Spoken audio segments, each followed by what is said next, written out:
Reading the ACOTAR series has been an eye-opening experience for me. Even before I started reading the books, I heard so much about the spice, the drama, the intrigue. But the one thing that was never remiss from conversation was just how romantic the series is. Newsflash, it's not, but I'm already dissecting that bit by bit on my channel already. The dating world today is full of misconceptions. We judge the other person by what they can give us and then dismiss them quickly, swiping to the next person as soon as they don't meet our demands. And while I can absolutely get behind men and women who won't settle for less or who don't want to get involved with someone who's only going to take advantage of them, perhaps those red flags we've trained ourselves to look for are just another pair of rose-tinted glasses, except instead of using positivity, we use pessimism. We have gone so far to look at people as nothing more than what we might expect to get out of them, instead of recognizing that everyone's going to have something to work on. Sometimes it's small, sometimes it's a larger picture thing, and no, I don't think everyone should just settle or wait out issues someone might have to see if they'll change. But media has skewed our version of what love is. Love was never about taking, it's about giving. It was about forgiveness, resilience, and sometimes second chances. As bad as social media is at skewing this concept, books today aren't helping. In fact, the modern idea of love in the romance genre is so far removed that if the couple doesn't end up together by the end, the book doesn't even classify as a romance. We're being told every day that love itself is supposed to be this happy-go-lucky thing that everyone wants. We're told it should be easy, when relationships, romantic or not, are anything but. We're being sold a fantasy, a fairy tale that doesn't exist, and then going online to complain about how we can't find anyone to meet these impossible standards we've set for each other. Media doesn't seem to be selling romance so much as the stuff that comes with the romance, the dating, the gifts, the chemistry, all the external factors to go off of, because there have been so many bad examples throughout recent history that we're waking up to the very real fear of giving too much too soon and recognizing the trap too late. Relationships should be a steady give and take, and communication is that thing that keeps it honest, real, and roots out those who would take advantage. We are going off of superficial factors like we would views and ratings, likes and dislikes, because that's how we've been trained to judge good and bad, relatable or niche from online sources. This isn't real life. It's narcissism disguised as intimacy, and we see it most prominent in the parasitic relationship growing today between writers, readers, and the expectations for literature to meet the standards required in marketing. The art that once existed to challenge perspective has to adapt to the mundane just to survive long enough to be seen. We've been told for years that it's just a fantasy, especially when calling out the rather disturbing kinks that are only getting kinkier in smut fiction, and the dismissal of questioning is that people are only into these books for the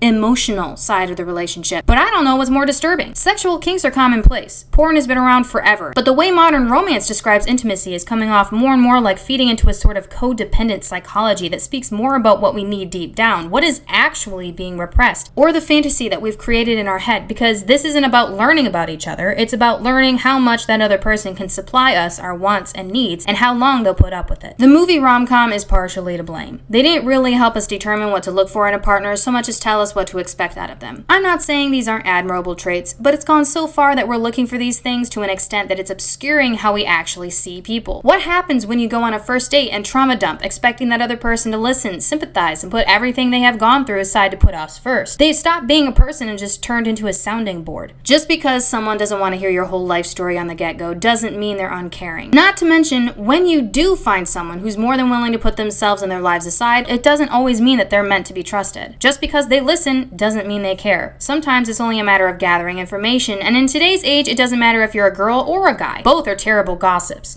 Most of us are in touch with that side that cares, that wants to heal or nurture, to see the fruit of something grow, so to speak. It's when we feel like we're not getting that same care and nurturing for ourselves that we turn to the fantasy of someone else doing it for us, helping us grow, nurturing our needs, instead of recognizing those needs for ourselves and sorting out what we need to do to reach our own potential. The responsibility of that growth does not fall on another person. It's on us to take ourselves to where we want to be. Leaning too heavily on someone else financially, romantically, emotionally can actually do more to hinder our growth by creating this sort of codependency, and then we're left looking for the next person to fill that void when the illusion is shattered. This phenomena is not accidental. It's psychological, and the books that we're feeding into, the stories we're reading to supply our fantasies, are absolutely making it worse. I'm not saying we should settle because guys are guys, but the fact that the romance and smut books have taken off like they did would suggest there's something more going on here. I don't think it's accidental that most men portrayed in these books are super sensitive, super caring, and unless they're expressing their tragic backstory to get us to empathize and trust,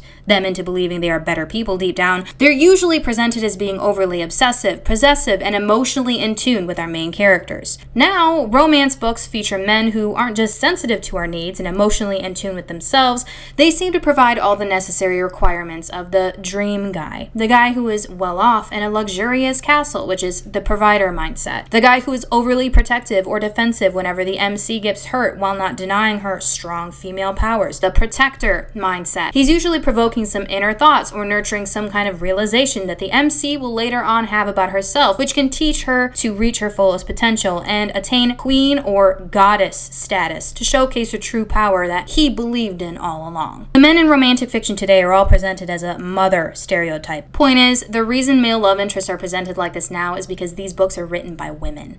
It's not only a matter of giving everything we might hope for in a male love interest, but everything we feel we are missing internally. Those components that might be tied to the parental love we look for in a mother or father, wrapped up in a guy who gives us everything we didn't know we needed but secretly wanted deep down. One of the biggest reasons we're so dissatisfied with what we can't find, what we're looking for, is because we're actually looking for someone to take care of our emotional needs as well as everything else, but this isn't a mature ideology. We make demands instead of requests, and when those demands aren't met, we're immediately cut off. We don't ask about each other, but we expect everyone to listen. We're settling instead of striving for better, but when all we hear is that we should just be accepted instead of challenged, fuck the haters, and don't settle for less than you want, then we will never actually know what we need. We'll just keep living in this constant state of denial, an echo chamber where everyone tells everyone else what they want to hear so as not to rock the boat, and we'll all be nothing but carbon copy and paste beings that no longer knows what it means to be alive. Obviously, there's more to it, but I've only got so much time to write and edit before I gotta get this video up. Rest assured, there will be plenty more on this topic in the future. There's a lot to sink my teeth into. If you like the video and agree, hit the thumbs up,